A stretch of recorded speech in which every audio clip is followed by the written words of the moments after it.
नमस्कार, मी जयराऊत बुलेटिनमध्ये आपलं स्वागत। ट्रकची समोरासमोर धडक, चालक गंभीर जखमी। कारंजा दारव्हा रोडवरील सोमठाणा घाटांमधील घटना।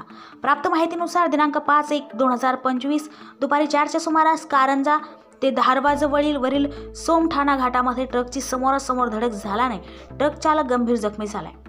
अपघाताची माहिती अजय घोडेस्वार यांनी तात्काळ श्री गुरु मंदिर रुग्णवाहिकेचे रुग्णसेवक रमेश देशमुख यांना दिली। त्यांनी तात्काळ जय गुरुदेव रुग्णवाहिकेचे रुग्णसेवक अविनाश भाऊ यांना घटनास्थळी पाठवले व जखमी असलेल्या चालकाला तात्काळ उपजिल्हा रुग्णालयामध्ये दाखल केले। धडक एवढी होती की सदर चालक हे ट्रकमध्ये अडकून होते। दुसऱ्या ट्रकला दोरी बांधून केबिनला ओढून त्यांना बाहेर काढण्यात आले। कालुभाई 50 अकोला येथील वैद्यकीय अधिकाऱ्याने प्रथमोपचार करून पुढील उपचारासाठी अकोला येथे रेफर केले। ग्रामप्रभा 24 न्यूजसाठी मुख्य संपादक दिलीप अवगण पाटील।